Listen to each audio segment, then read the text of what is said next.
Greater లో కొత్త లొల్లి విస్తరణ ఎందుకు మళ్ళీ అని ప్రశ్నిస్తున్నారు బీఆర్ఎస్ నేతలు. జీహెచ్ఎంసీలో ఓఆర్ఆర్ ఆనుకుని ఉన్న మున్సిపాలిటీల్ని జీహెచ్ఎంసీలో కలపడాన్ని తీవ్రంగా వ్యతిరేకిస్తోంది బీఆర్ఎస్.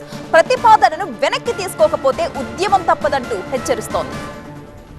ఔటర్ రింగ్ రోడ్డు వరకు గ్రేటర్ హైదరాబాద్ మున్సిపల్ కార్పొరేషన్ ను విస్తరించాలన్న ప్రభుత్వ ప్రతిపాదనపై విపక్షాలు అభ్యంతరం వ్యక్తం చేస్తున్నాయి. హైదరాబాద్ మహానగరం మరింత విస్తరించడం ఎందుకని ప్రశ్నిస్తోంది బీఆర్ఎస్ పార్టీ. ప్రస్తుతం మున్సిపాలిటీల పాలక వర్గాలు లేవన్న కేటీఆర్ ఆల్ పార్టీ అభిప్రాయం కూడా తీసుకోలేదన్నారు. ఎవరి ప్రయోజనాల కోసం ఈ విస్తరణ అని ప్రశ్నించారు. విలీనం ప్రతిపాదనను వెనక్కి తీసుకోకపోతే పోరాటానికి శ్రీకారం చుడతామన్నారు కేటీఆర్. ఏ ఒక్క మున్సిపాలిటీ నుంచి కూడా కనీసం తీర్మానం కూడా తీసుకోలేదు.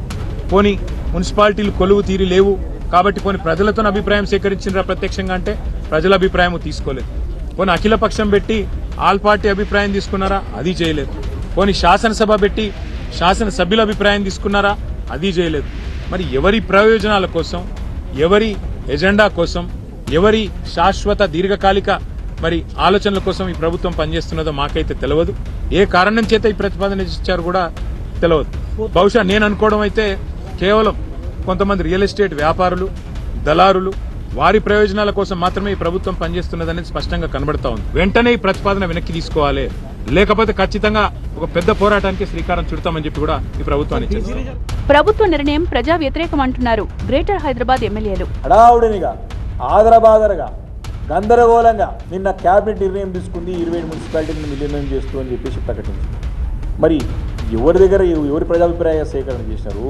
మమ్మల్ని మేము స్టేక్ హోల్డర్స్ ఎమ్మెల్యేస్ ఉన్నాం. మేము అందరం కూడా సుశివారి ప్రాంతంలో మేము అందరం బీఆర్ఎస్ పార్టీ ఎమ్మెల్యేస్ ఉన్నాం. మాకు ఒక్క మాట అడిగిన పాపన పోలేదు ఎవరు కూడా. అఖిలపక్షాల సమావేశం ఏర్పాటు చేయాలి, వాస్తవానికి అసెంబ్లీ సమావేశాలు పెట్టాలి వాస్తవంగా. ఇవన్నీ ఏ పెట్టకుండా 21వ తారీఖున రిపోర్ట్ ఇవ్వమని కమిషన్ పెడితే 3 రోజుల రిపోర్ట్ ఇచ్చేస్తాడా?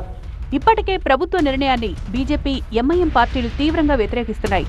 మరోవైపు విపక్షాల విమర్శలకు కౌంటర్ ఇచ్చారు కాంగ్రెస్ నేతలు.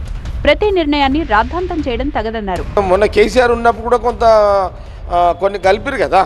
ఇప్పుడు మొన్న కేసీఆర్ ముఖ్యమంత్రి ఉన్నప్పుడు కూడా కొన్ని ఈయననే ఈయనే కదా మున్సిపల్ మినిస్టర్, ఈయన కూడా కొన్ని కలిపిండు కదా. అట్లా అంటే ఆ పొజిషన్కి ఏముంటుంది, ఏదో అనాలి అంటారు. కానీ ఇట్లా కలపడం వల్ల ప్రభుత్వం యొక్క ముఖ్య ఉద్దేశం ఏముంటుంది అంటే ఆ ప్రాంతం అంతా కూడా నిధులు పుష్కలంగా దొరుకుతాయి, అవకాశాలు ఉంటాయి, సెంట్రల్ గవర్నమెంట్ ఫండ్స్.